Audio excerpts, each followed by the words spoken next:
Simba es un proyecto gratuito de promoción de la lectura. Ayúdanos a que nuestros libros lleguen a más gente compartiendo lecturas en las redes sociales. Si puedes y quieres, también puedes hacer una donación para mantener el proyecto y posibilitar que nuestra biblioteca siga creciendo. José Asunción Silva Miguel de Unamuno critica. Alguna otra vez he hecho notar el hecho de que mientras los americanos todos se quejan, y con razón, de lo poco y lo mal que se les conoce en Europa y de las confusiones y prejuicios que respecto a ellos por aquí reinan, se da el caso de que no se conozcan mucho mejor los unos a los otros y abriguen entre sí no pocas confusiones y prejuicios. Lo vasto de la América y la pobreza y dificultad de sus medios de comunicación contribuye a ello, ya que México, VGR, está más cerca de España o de Inglaterra o de Francia que de la Argentina. Me refería hace poco un escritor argentino, Ricardo Rojas, que de los ejemplares que remitió de una de sus obras desde Buenos Aires a lugares de las tierras calientes, apenas si llegó alguno a su destino. Por otra parte, el sentimiento colectivo de la América como de una unidad de porvenir y frente al viejo mundo europeo, no es aún más que un sentimiento en cierta manera erudito y en vías de formación. Hubo, sí, un momento en la historia en que toda la América española, por lo menos toda Sudamérica, pareció conmoverse y vivir en comunidad de visión y de sentido, y fue cuando se dieron la mano Bolívar y San Martín en las vísperas de Ayacucho. Pero pasado aquel momento épico, y una vez que cada nación sudamericana queda a merced de los caudillos, volvieron a un mutuo aislamiento, tal vez no menor que el de los tiempos de la colonia. En ciertos respectos sigue todavía siendo Europa el lazo de unión entre los pueblos americanos, y el panamericanismo, si es que en realidad existe, es un ideal concebido a la europea, como otros tantos ideales que pasan por americanos. Todo esto se me ocurre a propósito de la reciente publicación, en un volumen, de las poesías del bogotano José Asunción Silva, que acaba de editarse en Barcelona.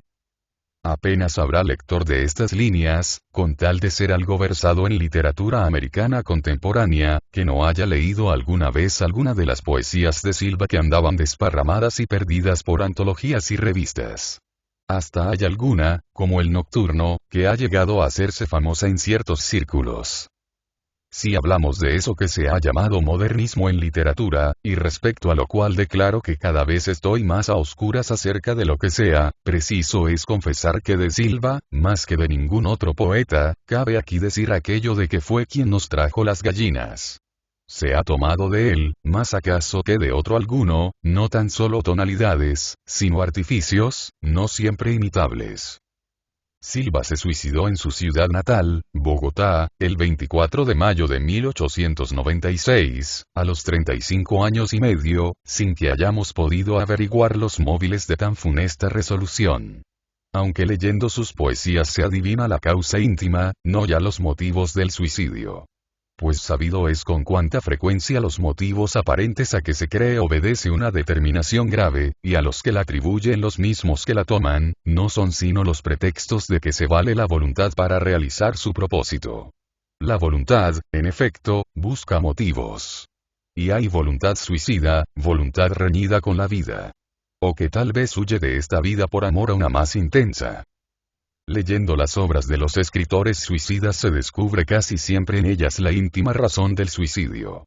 Tal sucede entre nosotros con Larra, en Francia con Nerval y en Portugal con Antero. Y tal sucede con Silva. A Silva, de quien no cabe decir que fuese un poeta metafísico, ni mucho menos, le acongojó el tormento de la que se ha llamado la congoja metafísica, y le atormentó como ha atormentado a todos los grandes poetas, cuyas dos fuentes caudales de inspiración han sido el amor y la muerte, de los que Leopardi dijo que «Fratelli un tempo esteso amore morte in genero la sorte». La obsesión del más allá de la tumba. El misterio detrás de la muerte, pesó sobre el alma de Silva, y pesó sobre ella con un cierto carácter infantil y primitivo. No fue, creo, ese peso resultado de una larga y paciente investigación. No fue consecuencia del desaliento filosófico, sino que fue algo primitivo y genial. La actitud de Silva me parece la de un niño cuando por fin descubre que nacemos para morir. Al dejar la prisión que las encierra, ¿qué encontrarán las almas? Se preguntó el poeta, pero se lo preguntó como un niño.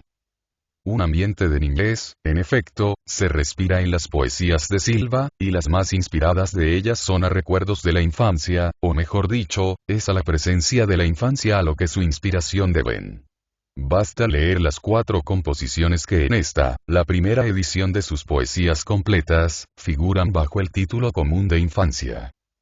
Tal vez se cortó Silva por propia mano el hilo de la vida por no poder seguir siendo niño en ella, porque el mundo le rompía con brutalidad el sueño poético de la infancia. Y aquí cabe recordar aquellas palabras de Leopardi en uno de sus cantos. ¿Qué vamos a hacer ahora en que se ha despojado a toda cosa de su verdura? Cuando Silva, saliendo de la niñez fisiológica, pero siempre niño de alma, como lo es todo poeta verdadero, se encontró en el duro ámbito de un mundo de combate, presa debió de sentirse su alma delicadísima, como se encontraría un Adán al verse arrojado del paraíso. Fuera del paraíso y a la vez con la inocencia perdida. Y esa angustia metafísica se expresa en los versos de Silva del modo más ingenuo, más sencillo, más infantil y hasta balbuciente, no con las frases aceradas con que se manifiesta en los esquinosos sonetos de Antero de Quental, llenos de fórmulas que acusan la lectura de obras filosóficas. No digo que Silva careciera de cultura, antes más bien se ve claro en sus poesías que era un espíritu cultísimo. Pero dudo mucho de que su inteligencia se hubiese amaestrado en una rígida disciplina mental.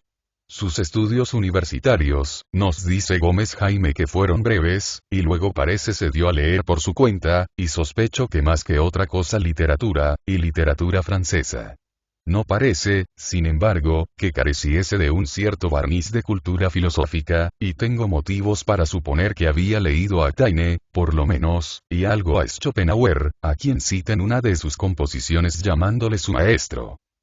Y no digo que Schopenhauer le suicidase o contribuyera a hacerlo, porque estoy convencido de que no son los escritores pesimistas y desesperanzados los que entristecen y amargan las almas como la de Silva, sino que más bien son las almas desesperanzadas y tristes las que buscan alimento en tales escritores. En la poesía titulada El mal del siglo, es Silva mismo quien nos habla del desaliento de la vida que nacía y se arraigaba en lo íntimo de él, del mal del siglo. El mismo mal de Werther, de Roya, de Manfredo, de Leopardi, un cansancio de todo, un absoluto desprecio por lo humano, un incesante renegar de lo vil de la existencia, un malestar profundo que se aumenta con todas las torturas del análisis. Y a esto le responde el médico. Eso es cuestión de régimen. Camine de mañanita. Duerma luego. Báñese. Beba bien. Coma bien. Cuídese mucho. Lo que usted tiene es hambre. Y hambre era, en efecto. Hambre de eternidad. Hambre de eternidad, de vida inacabable, de más vida, que es lo que a tantos los ha llevado a la desesperación y hasta el suicidio. Porque es cosa curiosa el observar que es a los más enamorados de la vida, a los que la quieren inacabable, a los que se acusa de odiadores de la vida. Por amor a la vida, por desenfrenado amor a ella, puede un hombre retirarse al desierto a vivir vida pasajera de penitencia en vista de la consecución de la gloria eterna, de la verdadera vida perdurable, y por hastío de la vida, por odio a ella, se lanza más de uno a una existencia de placeres. Podrá estar equivocado el anacoreta, y o no existir para nosotros vida alguna después de la muerte corporal, o aun en caso de que exista, no ser el camino que él toma el mejor para conseguirla feliz. Pero acusarle de odiador de la vida no es más que una simpleza. El paganismo, el hoy tan decantado paganismo por los que hacen profesión de anticristianos, vino en sus postrimerías a dar en un hastío y desencanto de la vida, en un tétrico pesimismo. Y si la religión de Cristo prendió, arraigó y se extendió tan pronto, fue porque predicaba el amor a la vida, el verdadero amor a la verdadera vida y la esperanza de la resurrección final. Más agudo y perspicaz era Schopenhauer al combatir el cristianismo por optimista, que aquellos espíritus ligeros que le acusan de haber entenebrecido la vida. La esperanza de resurrección final fue el más poderoso resorte de acción humana, y Cristo el más grande creador de energías. Ese amor a la vida, mamado por Silva en el apacible remanso de Bogotá, en aquella encantada Colombia, la de los días iguales y la perenne primavera, la de costumbres arraigadas. Ese amor debió de padecer sobresaltos, merced al sosiego mismo y a las brisas heladas que desde Europa le llegaban. Hay una circunstancia, además, que nos explica el que se exacerbara su tristeza ingénita, y es que un año antes de haberse despojado voluntariamente de la vida, en el naufragio del Amerique, ocurrido en las costas de Colombia en 1895, se perdieron los más de los escritos de Silva, tanto en verso como en prosa. Se puede, pues, decir que el libro ahora editado es el resto de un naufragio. Y es menester haber pasado años vertiendo al papel lo mejor de la propia alma para comprender lo que haya de afectarle a uno al verse de pronto sin ello. Hay un fragmento en prosa de Silva, el titulado de Sobremesa, que nos hace sospechar si acaso no presintió a la locura y para huir de ella se quitó la vida. Concluye así. Loco. ¿Y por qué no? Así murió Baudelaire, el más grande para los verdaderos letrados de los poetas de los últimos 50 años. Así murió Maupassant, sintiendo crecer alrededor de su espíritu la noche y reclamando sus ideas. ¿Por qué no has de morir así, pobre degenerado, que abusaste de todo, que soñaste con dominar el arte, con poseer la ciencia y con agotar todas las copas en que brinda la vida las embriagueces supremas? En este párrafo hay, entre otras cosas significativas, una que lo es mucho, cual es la de llamar a Baudelaire el más grande para los verdaderos letrados de los poetas de los últimos 50 años, cuando en esos años hubo en Francia otros poetas a quienes suele ponerse por encima de Baudelaire. Y digo en Francia, porque de los poetas de otros países, ingleses, italianos, alemanes, escandinavos, rusos, etc., no era cosa de pedir a Silva, dado el ambiente americano de su tiempo, un regular conocimiento. Es muy fácil que de Browning o de Walt Whitman, pongo por caso, no conociera ni el nombre no andaban, ni anda aún más que en parte uno de ellos, traducido al francés y de Carduc si acaso poco más que el nombre. Y fue lástima. Porque es seguro que de haberlos conocido, de haberse familiarizado algo con la maravillosa poesía lírica inglesa del pasado siglo tan superior en conjunto a la lírica francesa, en el fondo lógica, sensual y fría habría encontrado tonos que no le hubieran dicho a Silva Cowper, Burns, Wordsworth, Shelley, Lord Byron a este lo conocía, Tennyson, Swinburne, Longfellow, Browning, Isabel Barrett Browning, Christina Rossetti, Thompson, el del pasado siglo, no el otro, Keats, y, en general, todo el espléndido coro lírico de la poesía inglesa del siglo XIX. Es muy fácil que le hubieran levantado el ánimo tanto como Baudelaire se lo deprimió y abatió. Pobre Silva. Publ.